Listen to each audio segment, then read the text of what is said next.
The lunch rush at Maple and Main Diner had just died down. The scent of coffee lingered in the air, and the low hum of conversation had faded to silence. Behind the counter, Evan, a young waiter in his mid-20s, wiped the tables with tired hands. He had been working double shifts all week, saving up to visit his mother's grave on a birthday. He wasn't rich, but he was grateful for the job, the regulars, and the chance to make it through one more day.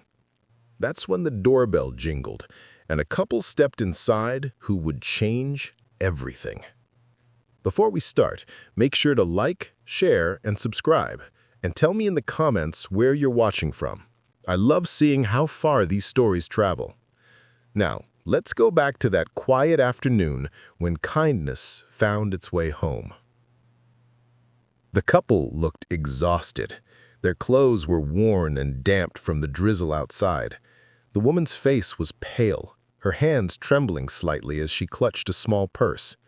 The man guided her to a booth near the back and gave Evan a faint, apologetic smile. "Coffee?" Evan asked gently. "Just 1 cup," the man said. "We'll share." Evan's heart twisted. He could tell right away. They weren't just poor. They were trying not to be a burden. He poured the coffee, added extra cream and sugar, and slipped 2 slices of pie on the plate without charging them.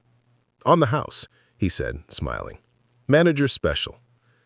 The man blinked in surprise. "You serious?" Evan nodded. Everybody deserves dessert once in a while. They thanked him quietly, hands wrapped around the warm mug.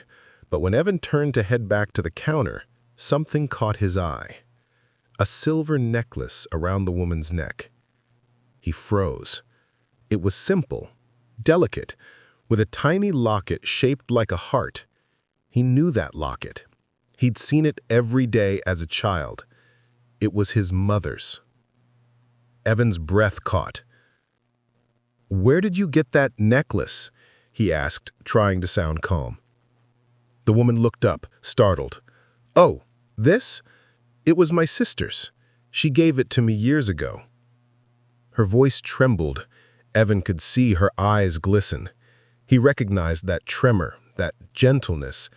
It couldn't be.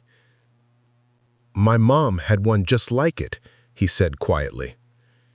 "She said it was one of a kind. She lost it years ago, during a hospital visit." The woman's hands shook as she reached for the locket. "Your mother's name, was it Margaret Bennett?" Evan's heart nearly stopped. "How do you know that name?" She opened the locket with trembling fingers. Inside was a faded photo of a young woman holding 2 little boys, one of them unmistakably Evan. Tears filled her eyes. "You're him! You're Evan!" He stood frozen, the world spinning. "Who are you?"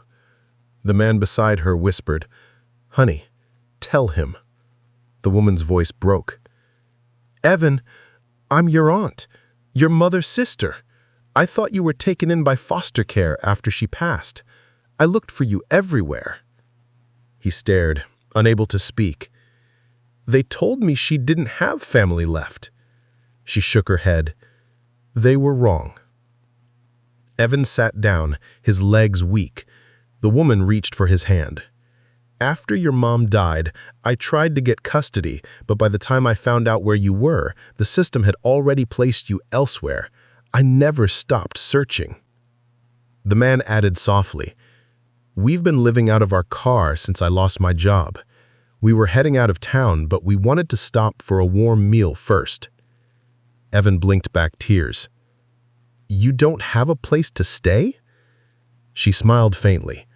"We'll manage. We always do." He looked at her, the only family he had left, and made a decision that felt bigger than himself. "Wait here," he said, standing abruptly. He walked to the counter, heart pounding, and pulled out his wallet. Inside was an envelope of cash, everything he'd saved to visit his mother's grave. He counted out every dollar and paid for their meal, then asked the diner manager if they could use the staff cabin in the back for a few nights. "Evan, you can't just give that up," the manager whispered. He smiled faintly. "I think Mom would have wanted this more." When he returned to the table, he slid the receipt across to his aunt. "What's this?" she asked. "A paid bill and a key to a small place behind the diner. It's warm, dry, and it's yours for as long as you need."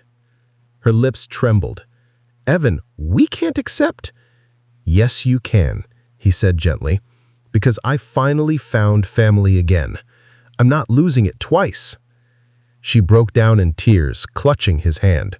The man, her husband, whispered, "You're an angel, kid." Evan shook his head. "Just a waiter trying to do right." That night, Evan went home and sat by the window, staring at the necklace's twin, his mother's old photo still inside. He smiled through tears. "You brought her back to me, didn't you, Mom?" The next morning, he returned to work early. The couple was already gone, but they had left a note on the table, folded neatly under a coffee cup. He unfolded it slowly. "Evan, we'll never forget what you did for us. You gave us hope when we had none. You're your mother's son, through and through. Love, Aunt Grace and Uncle Henry." Taped to the note was a small Polaroid, the three of them smiling together from the night before. Months passed. With little help from Evan and the diner owner, Grace and Henry got back on their feet. Henry found a job at a repair shop nearby, and Grace started helping in the diner kitchen. Every day, they wore matching lockets, hers from the past and one Evan had bought to match, symbolizing a family finally made whole again. One evening, as the diner closed, Grace walked over and hugged him tightly. "Your mom would be proud," she whispered. Evan smiled softly. "Maybe she already knows." He looked around at the glowing lights, the hum of the coffee machine, and the laughter of customers heading home. For the first time in years, he didn't feel alone. Sometimes, the people we lose find their way back, not through miracles, but through moments of kindness that open the door for them to return. If this story touched your heart, don't forget to like, share, and subscribe. And tell me in the comments where you're watching from.